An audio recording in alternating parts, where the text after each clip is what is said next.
자, 오늘 사도행전 7장입니다. 7장.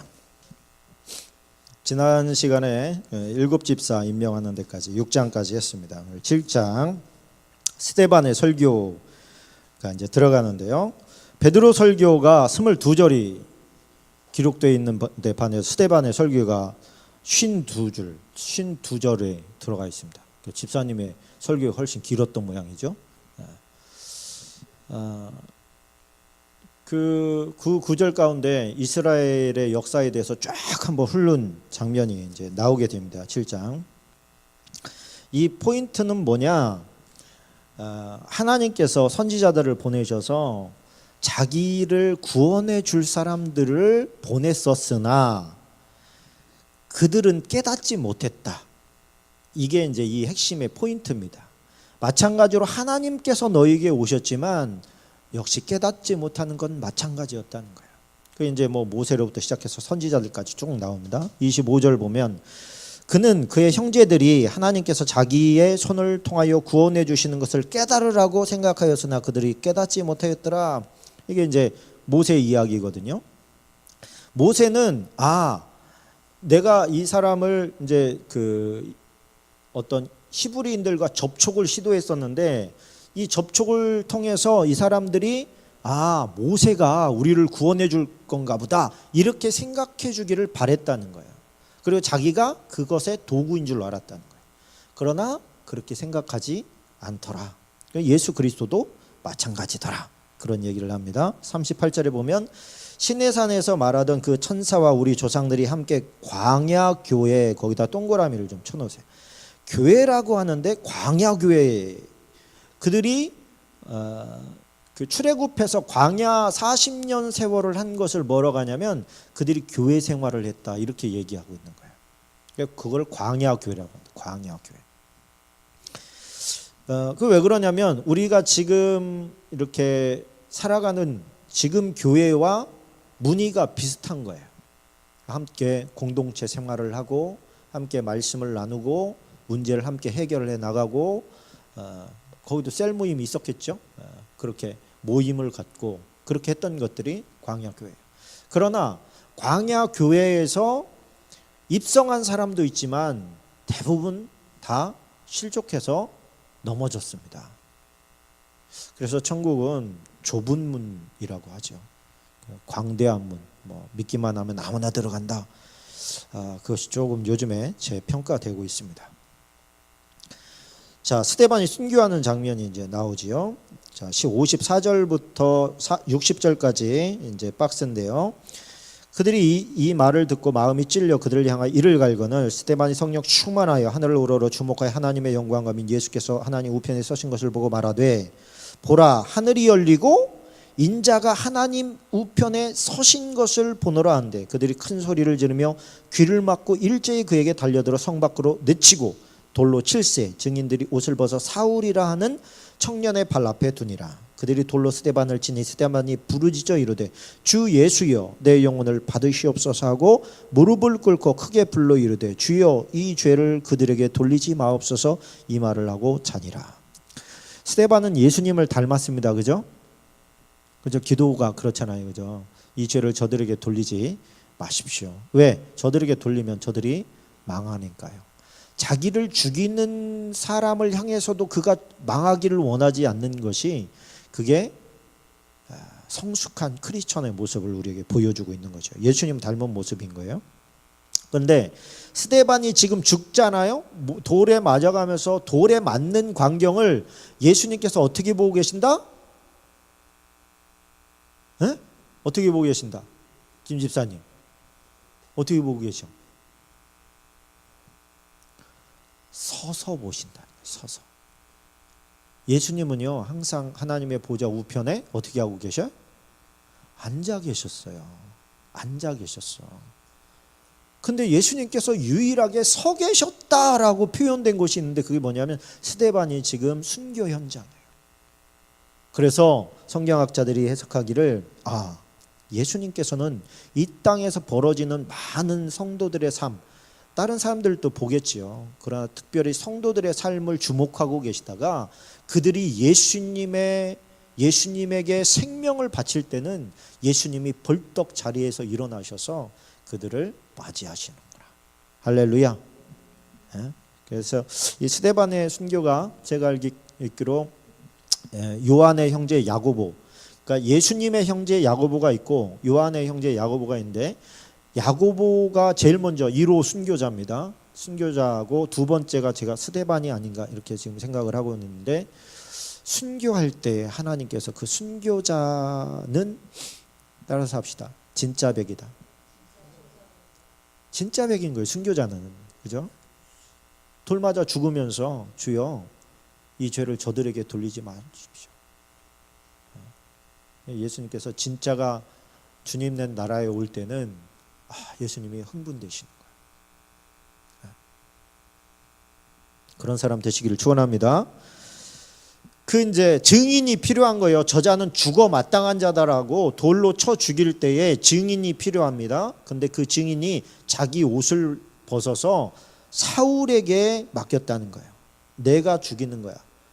사울은 아무한테나 주지는 않죠. 그가 어느 정도 이제 이제 상황 판단을 총 정리할 수 있는 레벨에 있는 사람이라고 판단을 했다는 거예요. 그러니까 뭐 한마디로 소위 잘 나가는 사람이었죠. 요즘 말로 치면 법대생 뭐이라고 할까요? 소위 조금 이렇게 네임밸류가 올라가는 시점에 있었던 사람이라고 이제 보는 거예요. 그 앞에다 옷을 맡겼는데, 이 바울이 이제 사울이 바울 되는 거 아닙니까? 뒤집어지는 거예요. 하나님을 위해서 자기의 삶을 바치는 거예요. 사울은 스데반이 죽는 모습을 보면서 거기서 충격을 먹어요. 어떤 충격을 먹느냐? 이 사람들 살려두면 안 될 종족이구나, 이렇게 생각을 해요. 그 영광스러운 모습을 보면서 예수님은 벌떡 일어나서 그를 맞아주는 반면에 하나님을 열심히 섬긴다고 하는 바울은 이 종족, 크리스천이라고 하는 이 종족은 살려두면 큰일 나겠구나, 우리 민족이 다 망하겠구나. 왜냐하면 죽어가면서 이렇게 아름답게 죽어갈 수 있는 사람은 흔하지 않은 거예요. 그러니까 진짜 위험군으로 분류를 한 거예요. 이제 이 바울은 주후 5년, 그러니까 주후 5년에 출생을 했습니다. 우리 바울의 인생을 잠깐 살펴보면, 그리고 나서 바울이 몇 세 때 회심을 하죠?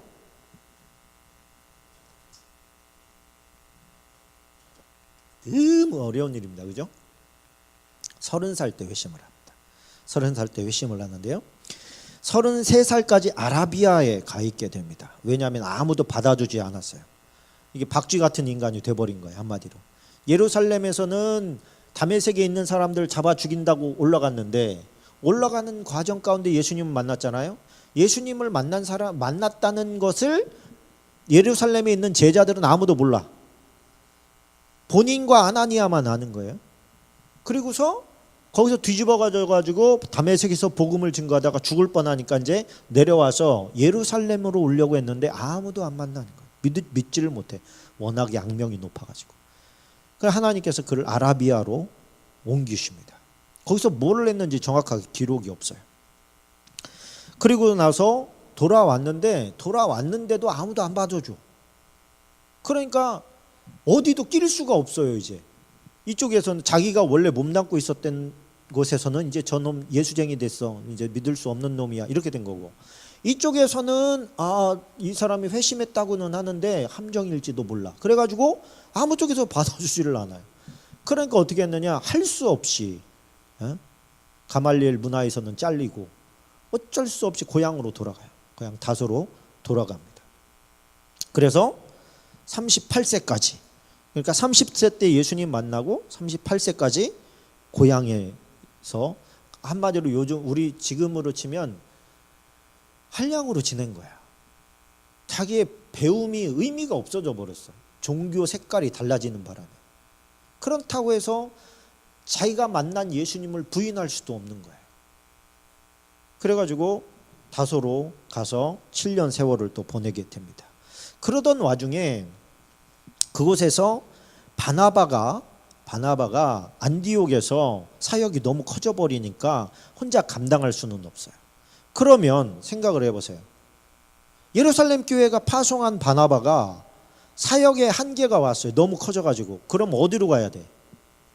예루살렘으로 가야 될 거 아니에요.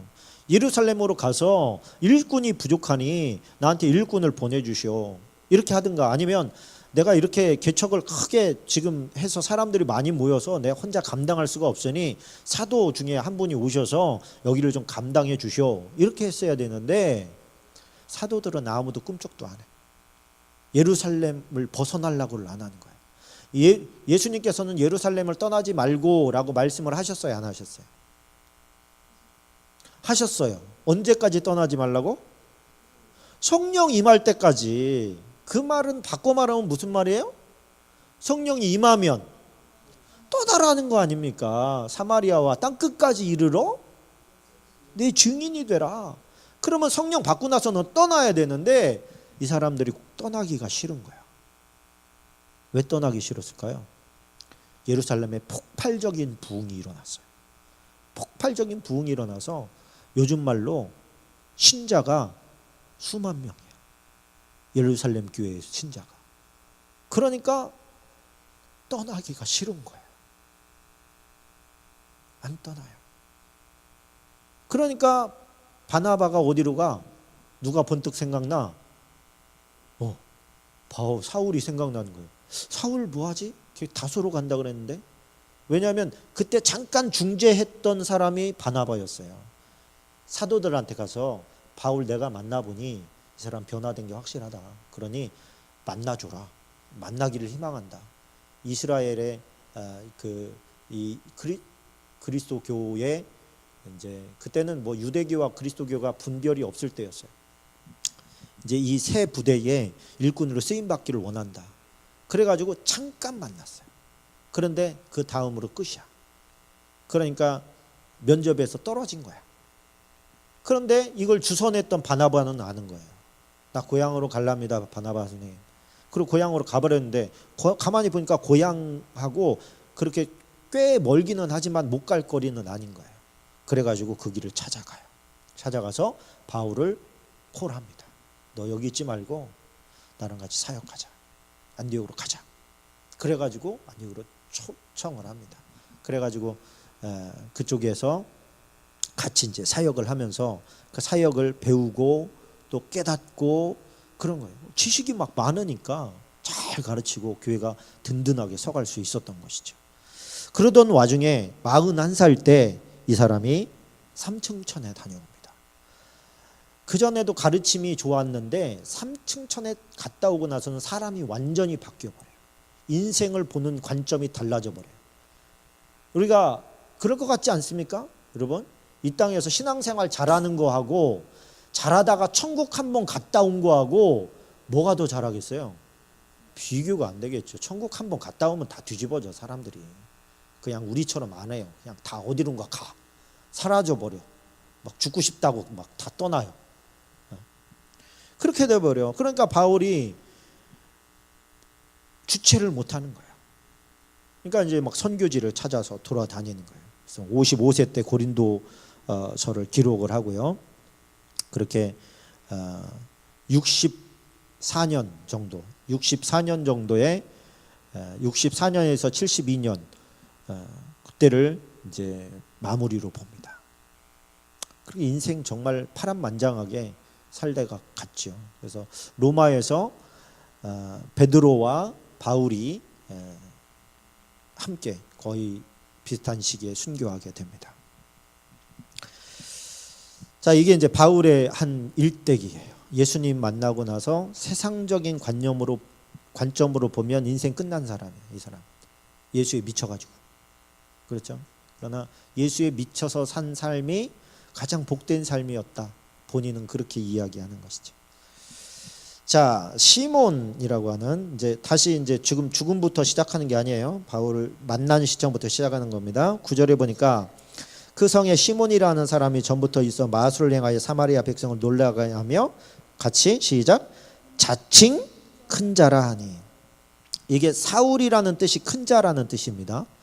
근데 여기에 나오는 시몬이 뭐라고 하냐면 마술을 행하면서 나는 대단한 사람이야 라고 자기 자신을 높여요. 그게 세상 사람들의 특징입니다. 세상 사람 만나서 사이좋게 지내려면 어떻게 하면 되느냐? 그 사람 띄워주면 친해져요. 띄워주면 기분 좋아합니다. 근데 믿는 사람들은요, 그거에 현혹당하면 안 됩니다.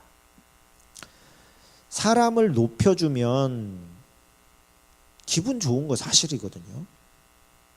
거기에 함정이 있어요. 하나님의 사람은 자기가 자신을 높이면 안 된다는 특별한 룰이 있어요. 예수님께서 높아지고자 하느냐? 그러면 어떻게 해라? 섬기는 자가 되라 그랬어요. 섬기는 자가 되라.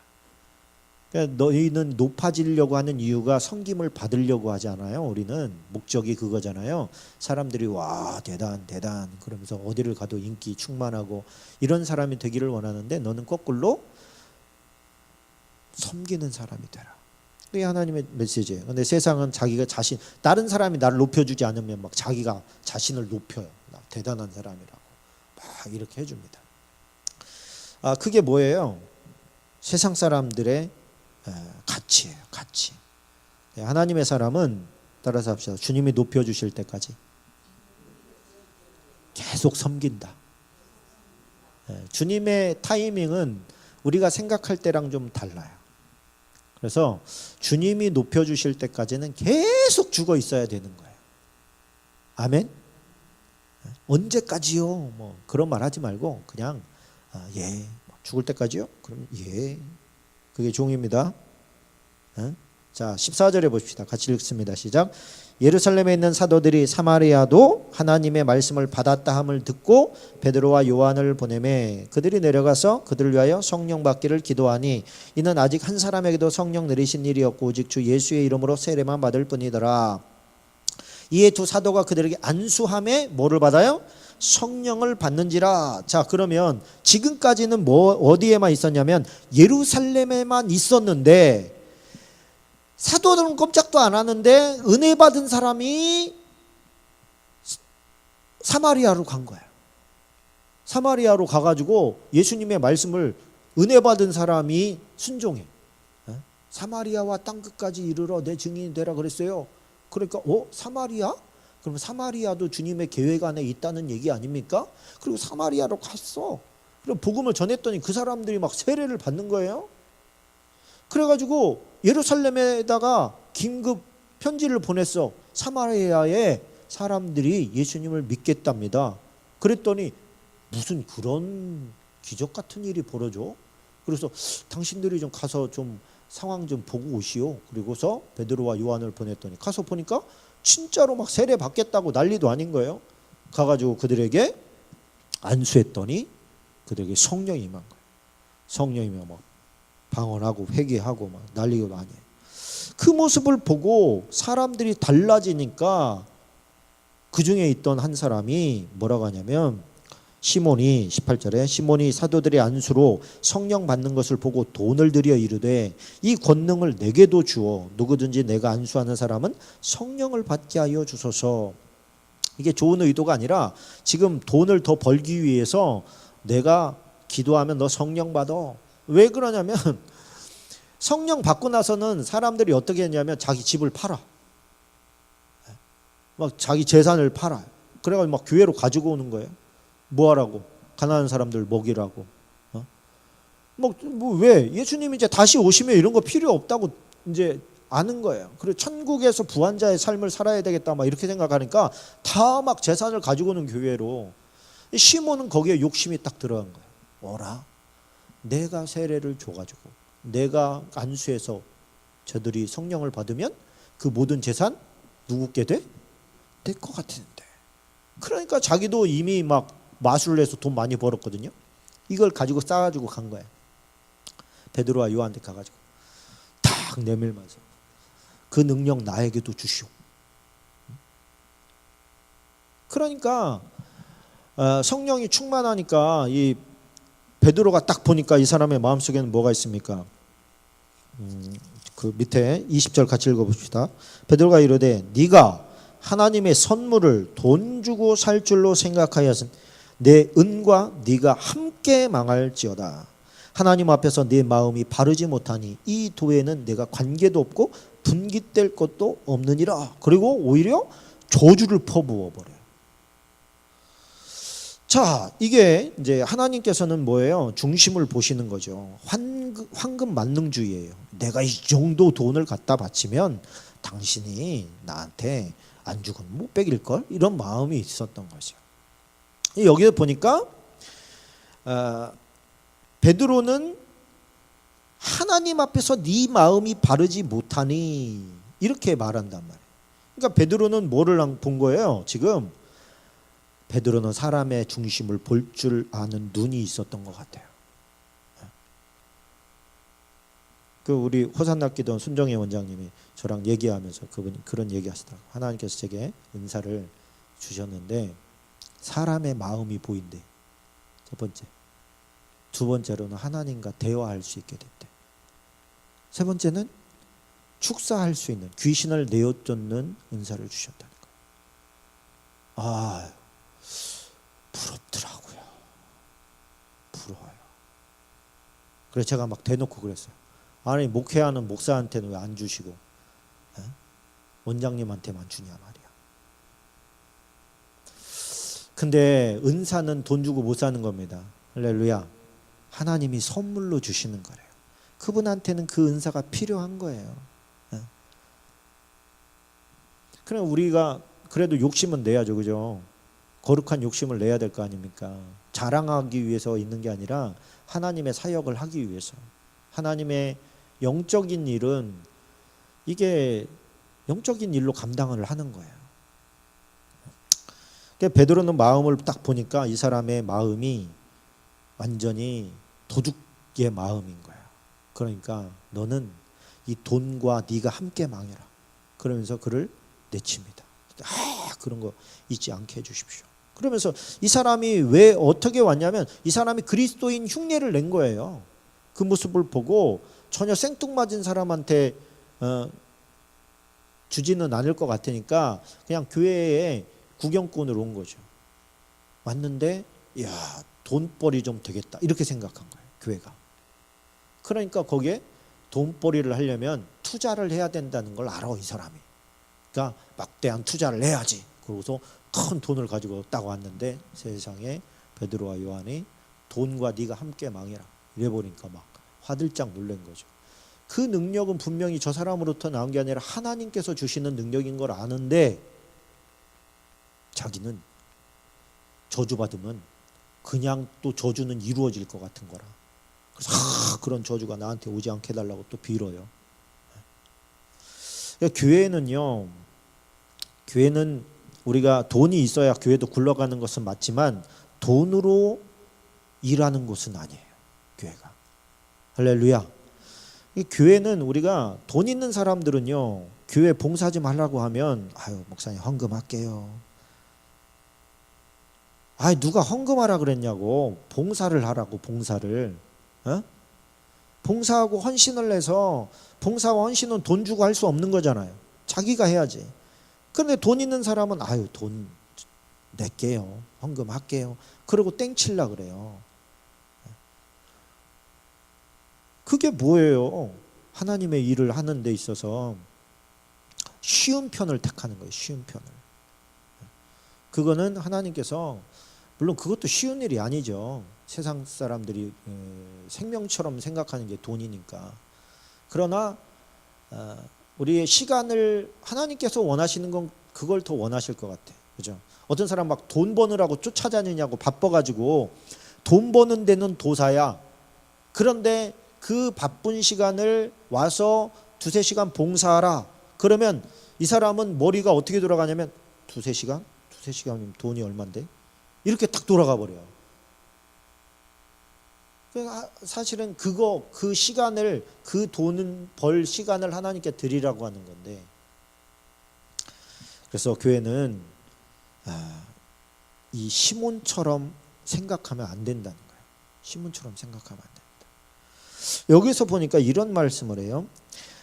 이 도에 네가 관계도 없고 분깃될 것도 없다. 그렇습니다. 이건 뭐냐면 관계라는 것은 나눔을 말하는 거예요.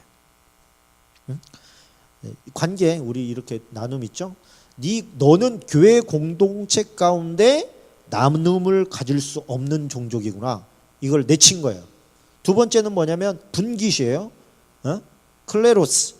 이건 기업을 말하는 거예요. 유업. 하나님 나라의 상급. 너는 상급도 없다. 그러니까 이 사람들이 지금 모인 사람들의 특징은 뭐냐면 오롯이 하나님의 나라를 바라보면서 그 분깃을 바라고 나와서 헌신하는 사람들인데, 이 사람은 문의는 그런 것 같으나 속 내용은 이리가 살고 있는 거예요. 그러니까 당연히 성도 안에서의 교제도 또 하늘 상급도 없는 것이죠. 이게 바르지 못한 마음으로는 나눔도 또 상급도 바랄 수가 없는 것입니다. 자, 빌립 집사 이야기가 좀 나옵니다. 빌립 집사 26절로 29절 박스인데요. 함께 읽겠습니다. 주의 사자가 빌립에게 말하여 이르되 일어나서 남쪽으로 향하여 예루살렘에서 가사로 내려가는 길까지 가라 하니 그 길은 광야라. 27절.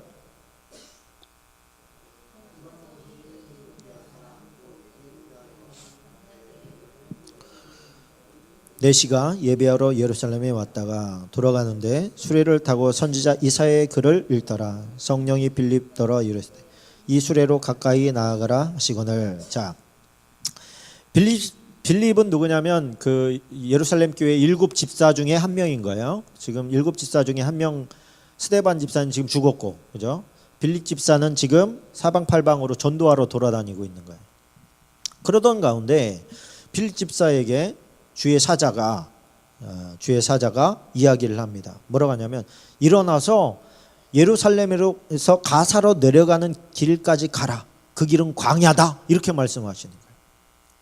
언뜻 생각할 때는 광야? 광야로 가요? 요즘으로 치면 뭐라고 그럴까요? 사막으로 가라. 아니면 산속으로 들어가라.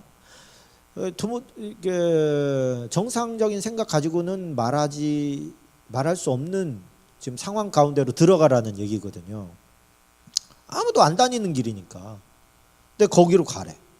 근데 빌립 집사가 지금 되묻습니까? 순종합니까? 에? 순종하잖아요. 그냥 일어나서 가버리잖아요. 이런 순종은 어디에서 나왔겠어요? 경험에서 나온 거예요. 경험. 이 음성은 틀림없는 하나님의 말씀. 그렇다면 거기에 무슨 이유가 있다는 걸 아는 거예요. 그래서 일어나 순종. 거기 가서 뭐 하는데요? 이렇게 안 물어봐요. 거기는 왜 나갔는데요? 이렇게 안 물어봐요. 성령께서 말씀하실 때 즉시 그냥 순종해 버리는 거예요. 그래서 나가요. 갔더니 거기에 어떤 사람이 수레를 타고 지나가는데 가까이 가라 또 그래요. 가까이 가요. 근데 뭐 아는 척 할 수는 없어요. 이방인이고. 그래 뒤따라가다 보니까 안에서 이사야서를 읽어요. 근데 이 당시에 지금 에티오피아어로 번역된 거겠어요? 아니면 고대 히브리어겠어요? 히브리어죠. 그죠? 그 당시에 무슨 번역을 했겠어요. 근데 고대 히브리어를 지금 이 사람이 유창하게 읽는 거예요. 그러니까 이 사람의 학식이나 어떤 수준이 어떻단 얘기예요. 지금 엄청 높다는 거예요. 이게 지금 한 거리로 치면은 6천리 이상 되는 거리예요.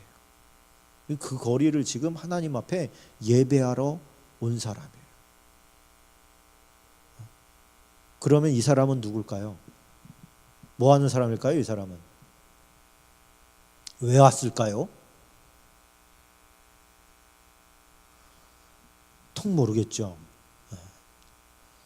근데 참 이 사람은 누구냐면 우리 정경에는 없어. 이것도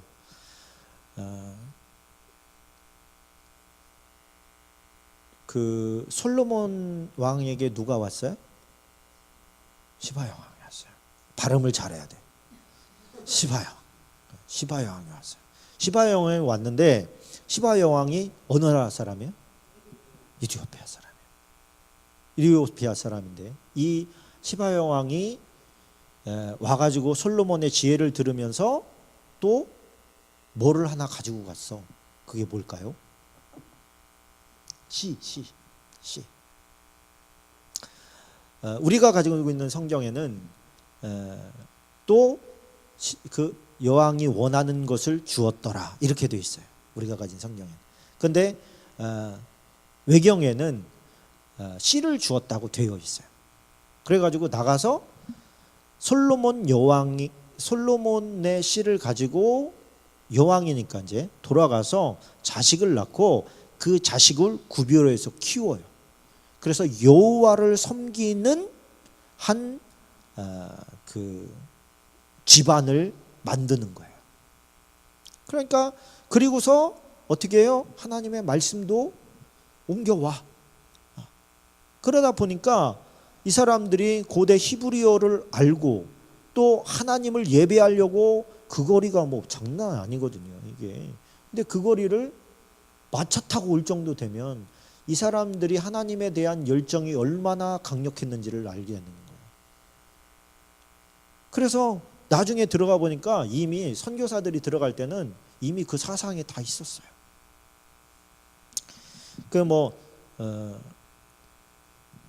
그래서 일단은 이 빌립의 순종의 특징이 있어요. 즉시 순종한다. 할렐루야. 즉시 순종한다. 두 번째는 이성을 넘어서서 순종한다. 우리는 어떤 하나님의 감동이 있어도 이게 이성적으로 맞는 생각이야? 이걸 먼저 생각해요.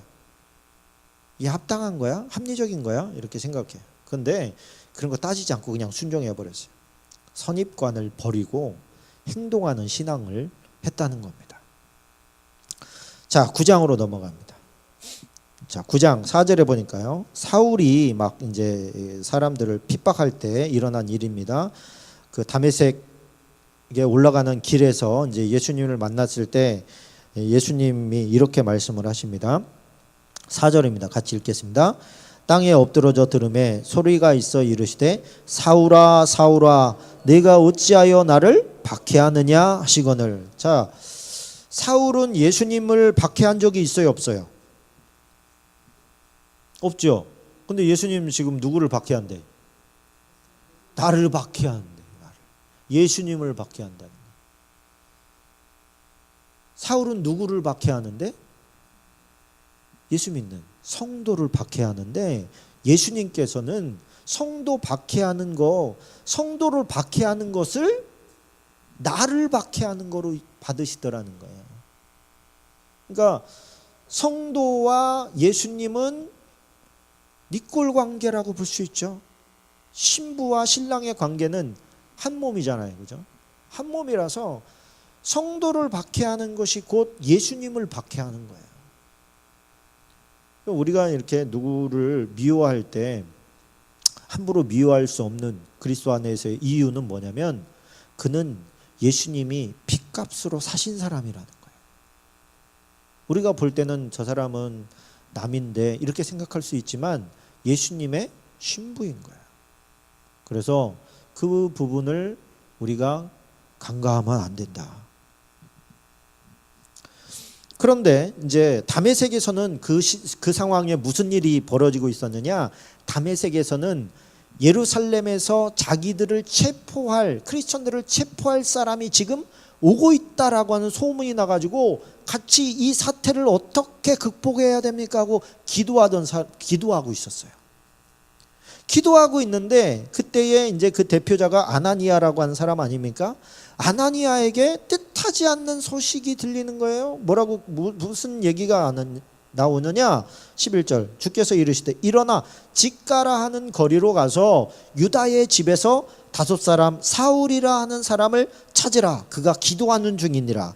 그가 아나니아라 하는 사람이 들어와서 자기에게 안수하여 다시 보게 하는 것을 보았느니라. 아나니아가 대답하되 주여 이 사람에 대하여 내가 여러 사람에게 듣사온즉 그가 예루살렘에서 주의 성도에게 적지 않은 해를 끼쳤다 하더니 여기서도 주의 이름을 부르는 모든 사람을 결박한 고난을 대제사장들에게 받았나이다 하거늘 주께서 이르시되 가라.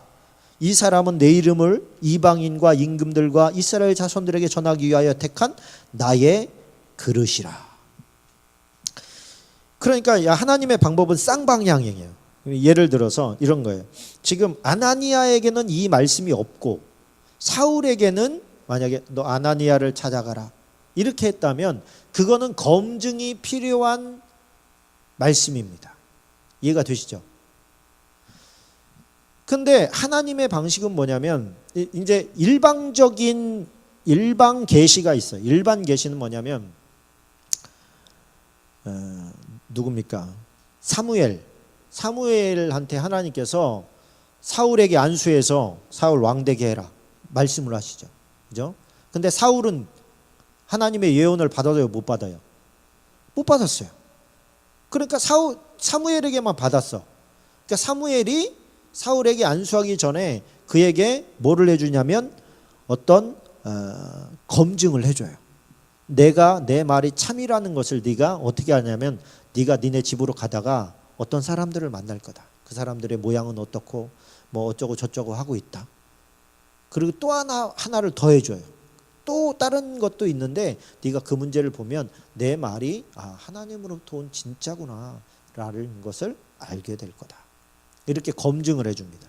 근데 양방향으로 오게 되면 검증이 별로 필요가 없죠. 그죠? 예를 들어서 무슨 교회 일을 하는데 어떤 일이 벌어졌다고 합시다. 예를 들면 뭐 건축을 한다고 합시다. 건축을 하는데 목사님이 여러분 우리 교회가 어렵습니다. 여러분들 가운데서 헌신할 사람 한번 좀 준비해 주십시오. 이렇게 얘기를 했는데 부부가 있는데 한 명은 아무 느낌이 안 왔어요. 신랑은 아무 느낌이 안 왔어. 목사님 왜 저런 말씀을 하셔? 그냥 기도하시지. 이러고 있는데 아내의 마음속에는 저건 나에게 주신 말씀이네. 자, 이렇게 된 거는 그건 검증이 필요한 거예요. 근데 어떤 부분은 둘 다 이건 나한테 주신 말씀인데.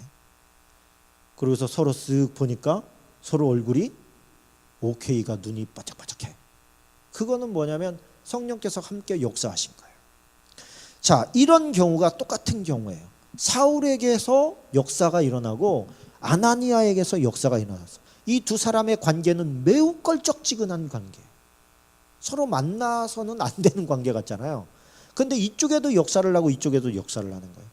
사울에게는 무슨 역사를 했냐면 하나님께서 환상을 보여주시는데 My name is 아나니아. 와가지고 너한테 안수. 너 눈 번쩍. 이렇게 된 거예요. 뭐라? 아나니아라는 사람이 나한테 와서 안수하니까 내 눈이 떠지네.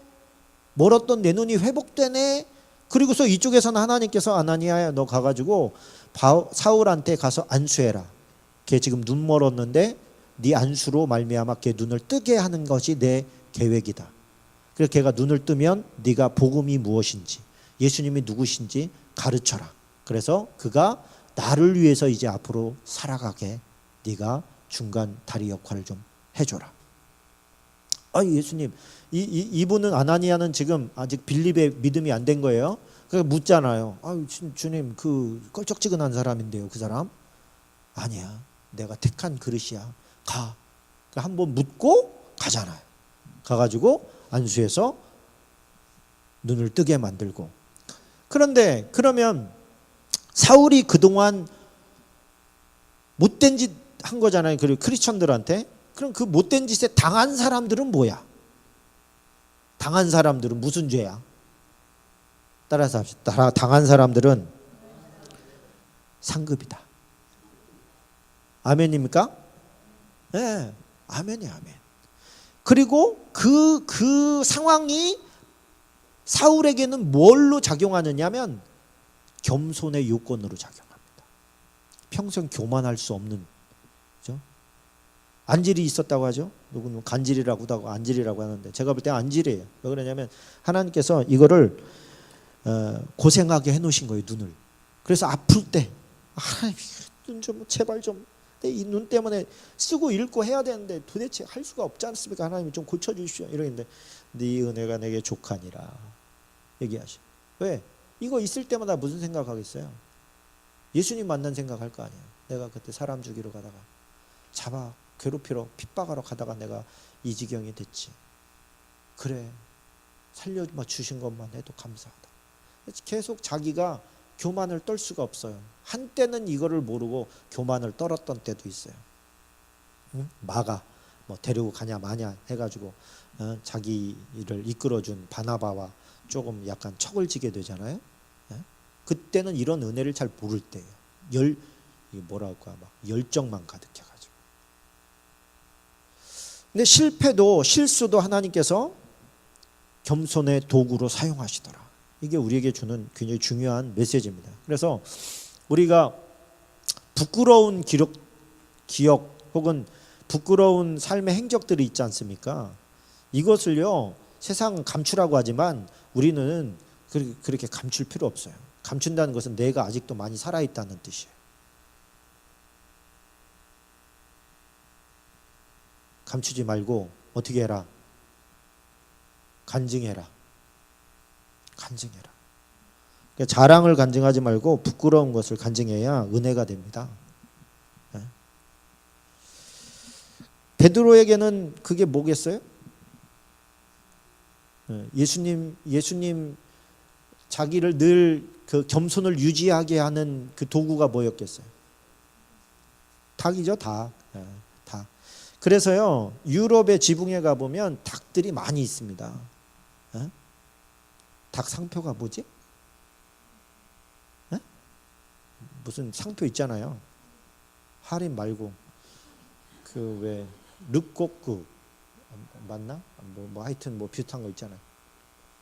그것처럼 유럽의 이제 그 지붕 위에는 닭 무늬가 있어. 이게 뭐냐면 겸손하라는 뜻이에요. 교만하지 마라. 너도 실수할 수 있다.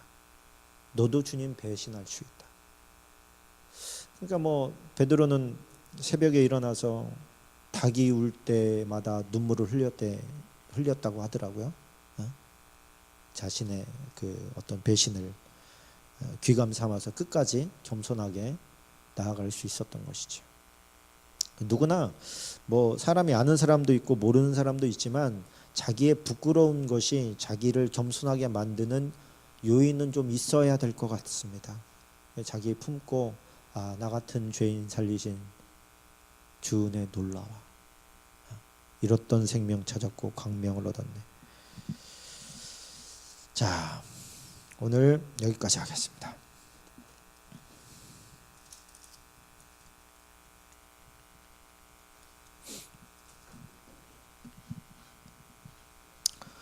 주님 고맙습니다. 이렇게 다이나믹한 사도행전의 시대를 살아갔던 그들의 삶의 행적이 부럽고 지금 우리도 그렇게 살아가기를 소망합니다. 은사들을 부어주셔서 아버지여 마음을 읽으며 기도하며 정말 어둠의 세력들을 내어 쫓으며 하늘의 은사들로 마음껏 하나님과 깊은 교제와 교감을 나눌 수 있는 그런 사람들 되게 하여 주옵소서.